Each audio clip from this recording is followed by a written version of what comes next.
The 1960s weren't just about flower power and moon landings. It was also the decade when car designers clearly had access to some mind-altering substances. Welcome to our countdown of the 20 ugliest cars of the 1960s, proving that even in the height of cultural revolution, automotive beauty was sometimes revolutionary for all the wrong reasons. 1960 Plymouth Valiant. Chrysler's answer to compact imports managed to combine every questionable design trend of the era into one visually exhausting package. The Valiant looked like it had been designed by three separate teams who never spoke to each other. One handling the front, one the middle, and one the rear. The result was styling dissonance on wheels. Its bizarre faux Continental spare tire bulge on the trunk, toilet seat grill surround, and slanted headlights gave it an expression of perpetual confusion, mirroring the reaction of anyone who saw it on the street. Chrysler designer Virgil Exner called its style forward look, though critics suggested awkward look might have been more accurate. What makes the Valiant particularly noteworthy was how it managed to incorporate fake air scoops, meaningless chrome trim, and vestigial tail fins, all in a compact car package. It's as if designers were determined to prove that visual chaos could exist at any vehicle size. Despite its questionable aesthetics, the Valiant's mechanical reliability ensured it sold well, proving once again that function sometimes triumphs over form, even when that form is crying out for help. 1961, Amphicar Model 770. Half boat, half car, and wholly terrible at being either. The Amphicar looked like someone described a boat to a car designer who'd never actually seen water. With its awkward hull-like body and comically tiny propellers, the Amphicar had all the elegance of a bathtub with wheels.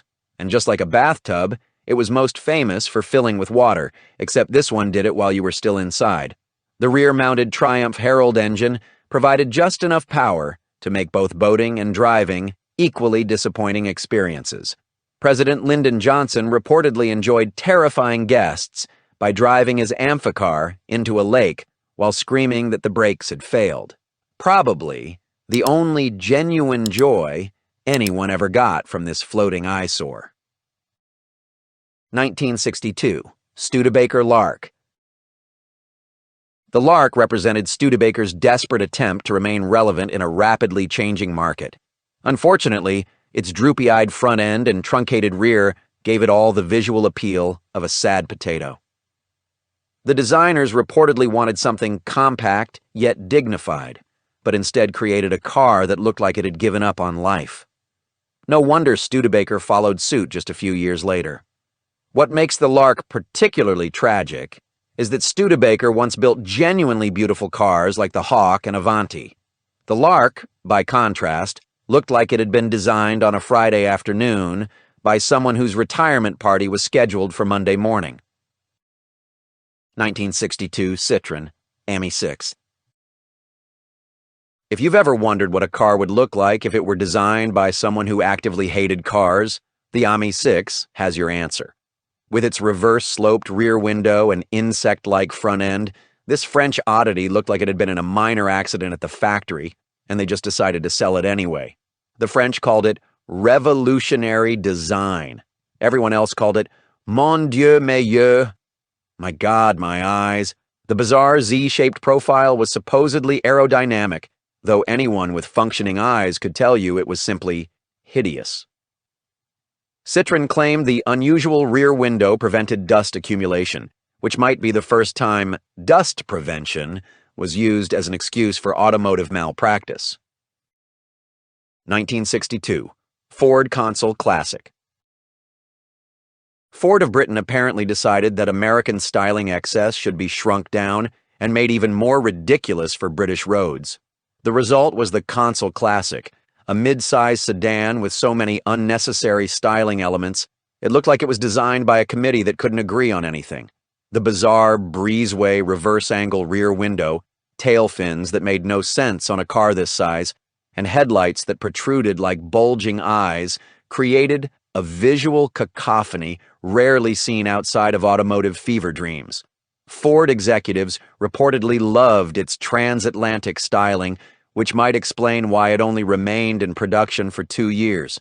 British buyers simply weren't ready for a car that managed to combine the worst styling elements from both sides of the Atlantic.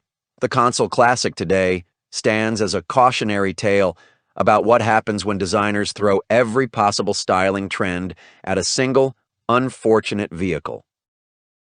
1963 Chrysler Turbine Car. Chrysler thought they were showing us the future with their bronze-colored turbine-powered oddity. What they actually showed us was that designing a car around a jet engine doesn't automatically make it attractive. The Ghia-designed body combined faux jet intake nostrils, massive overhangs, and a rear end with more unnecessary fins than a fish convention. While the technology inside was genuinely innovative, the styling screamed, "Someone's bad idea of futuristic." Pedestrians reportedly enjoyed the jet-like whine of the turbine engine. At least it gave them something pleasant to experience, while their eyes recovered from the visual assault.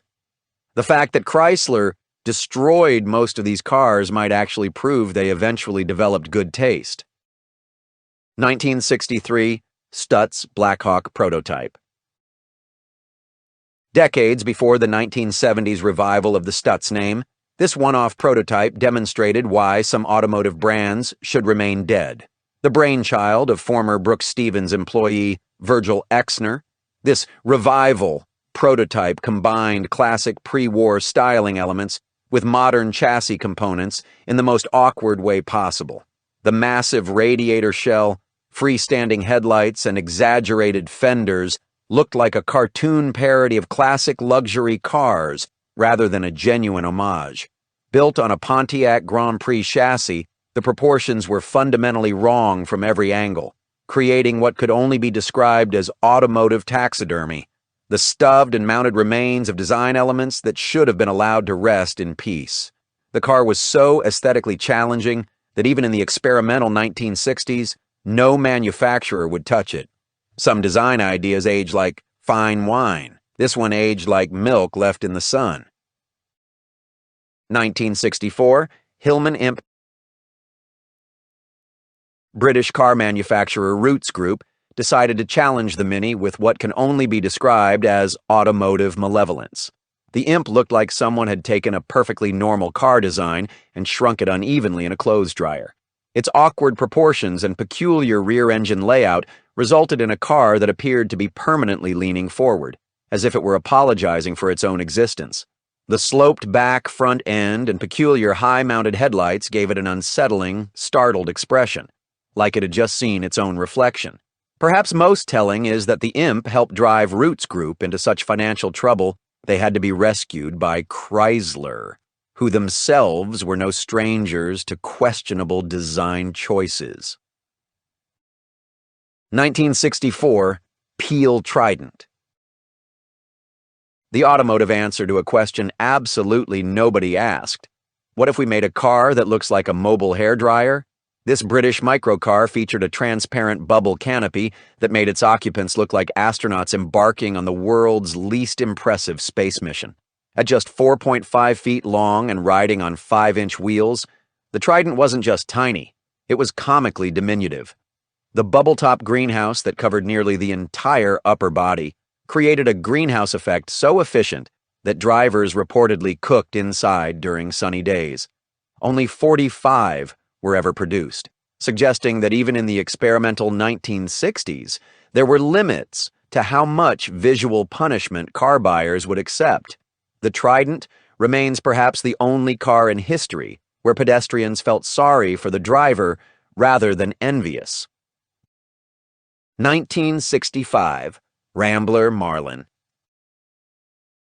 AMC's attempt to enter the personal luxury market resulted in this awkward fish-inspired fastback.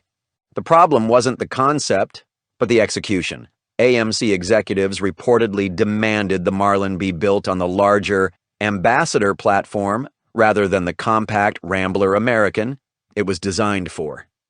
The result? A car with proportions so bizarre it looked like it had been accidentally stretched in the middle during manufacturing.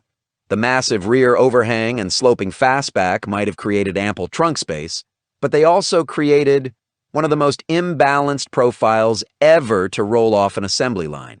AMC's designer reportedly disowned the final product, proving that even a car's own creator could recognize how awkward this aquatic-named abomination truly was.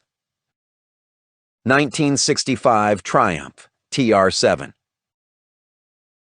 Often called the Wedge, the TR7 showed what happens when British sports car manufacturers overreact to changing design trends. With its severely sloped nose and sharply cut-off rear end, the TR7 abandoned every graceful element that had made previous Triumph sports cars attractive. The result was a car that looked like it had been designed with nothing but a ruler and a bad attitude. The peculiar side swage line and hidden headlamps that often got stuck in the up position only added to its visual awkwardness. Triumph designer Harris Mann reportedly created the wedge shape to comply with anticipated U.S. safety regulations that never actually materialized, leaving the TR7 as an answer to a question nobody asked. Even British Leyland's notoriously poor build quality couldn't distract from the fundamental ugliness of the design itself. 1966 Subaru 360. Nicknamed the Ladybug in Japan, a more accurate insect comparison might be squashed cockroach. Subaru's first car to reach American shores was a microcar so aesthetically challenged that it made the VW Beetle look like an Italian supermodel. The bulbous body and tiny 10-inch wheels created a vehicle that appeared perpetually off balance, like it might tip over if you looked at it wrong. Consumer Reports famously declared it not acceptable, which may be the kindest review its styling ever received. At just 1,000 pounds and powered by a motorcycle-derived two-stroke engine, the 360 seemed designed to maximize both ugliness and terror simultaneously. The import entrepreneur Malcolm Bricklin brought these to America with the slogan, "Cheap and ugly does it." At least he was honest about half the equation. 1966 BMW 1600 GT. Before BMW became known for design consistency, they briefly sold this oddly proportioned Italian-German hybrid. The 1600 GT began life as a glass sports car before BMW acquired the company and hastily rebadged it. The result was a confused-looking machine with BMW kidney grills awkwardly grafted onto a body never designed to wear them.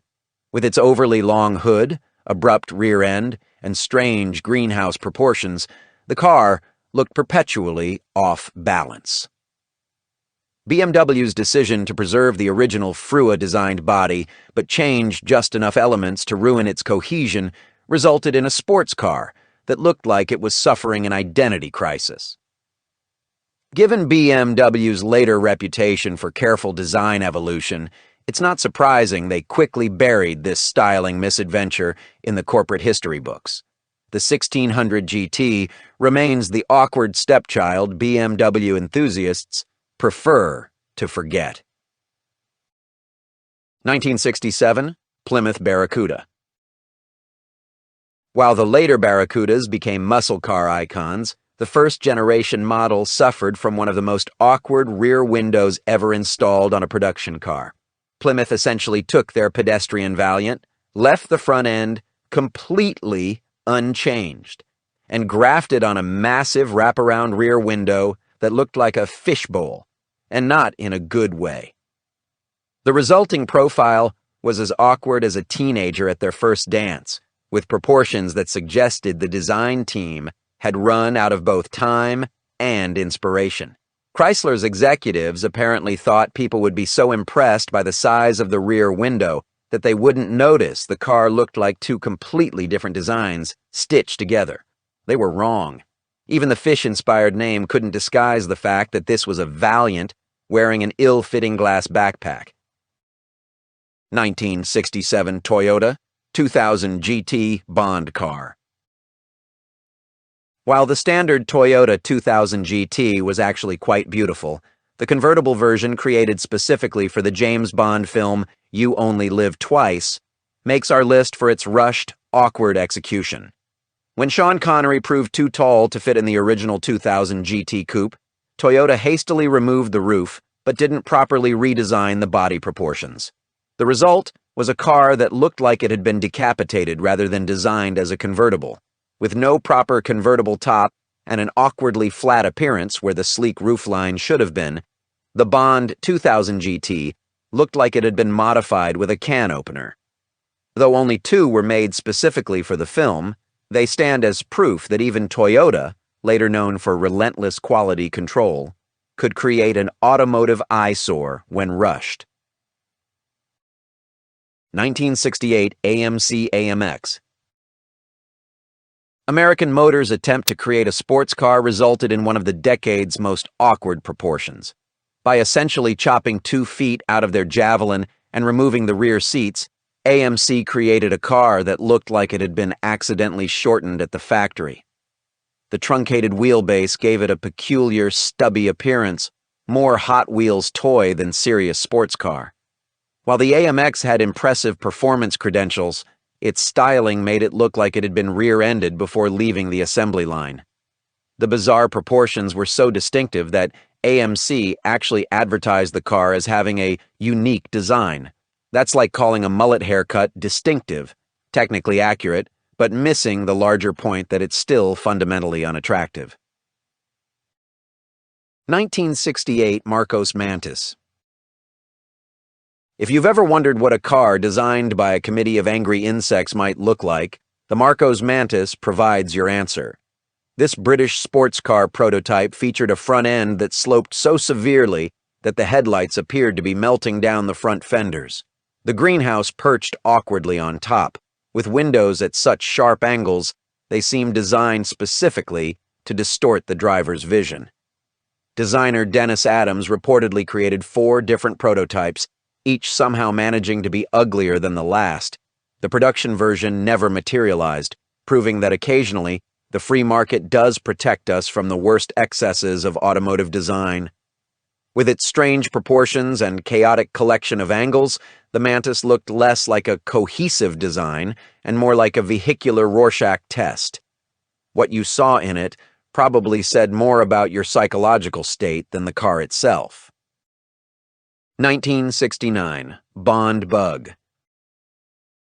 Looking like the unholy offspring of a cheese wedge and a traffic cone, the Bond Bug was a British three-wheeler that seemed designed specifically to embarrass its occupants. Its bright orange fiberglass body and canopy door, the entire top lifted up, made it impossible to arrive anywhere inconspicuously. With its tiny wheels and triangular profile, the Bug appeared perpetually in danger of tipping over, a fear that wasn't entirely unfounded given its 3-wheel configuration. While technically innovative for its time, the Bug's design proved that innovation doesn't automatically equal beauty. The young Tom Karan design was supposedly aimed at young and trendy buyers, which explains why so few were sold. Apparently, there weren't many young people eager to drive what looked like a vehicular dunce cap. 1969 Fiat 850 Familiar. Proving that ugly cars come in all shapes and sizes, Fiat created this peculiar microvan that looked like it was permanently surprised to find itself on the road. With its bug-eyed front end and slab-sided body, the Familiar appeared to have been designed by someone whose only instruction was, make it box-shaped, but add disturbing headlights. The tiny wheels were so disproportionate to the body that it looked like it was rolling on casters stolen from office furniture. Despite offering remarkable space efficiency, the 850 Familiare sacrificed every possible element of style in pursuit of function. Perhaps most telling is that even in Italy, where Fiat could normally sell anything with wheels, consumers largely rejected this aesthetic crime, proving that even the fashion-forward Italians had their limits. 1960 Chevrolet Corvair. When Ralph Nader wrote, "Unsafe at any speed," he forgot to mention the Corvair was also unattractive at every angle. GM's rear-engine experiment looked like it was designed by a committee that never actually met in person. The sloped nose and bizarre proportions made it appear as if Detroit had stolen an unfinished Porsche sketch and then deliberately made it worse. And while later models improved slightly in the looks department, That first-generation Corvair stood as a monument to Detroit's confusion about what Americans actually wanted in a compact car. The air-cooled flat six in the back might have sounded exotic, but there was nothing exotic about styling that screamed Soviet knockoff. The 1960s gave us some truly revolutionary designs that stand the test of time, but these aesthetic nightmares we've explored, they prove that even in a decade of creative explosion, the line between innovative and inexcusable was thinner than the chrome trim on a Cadillac.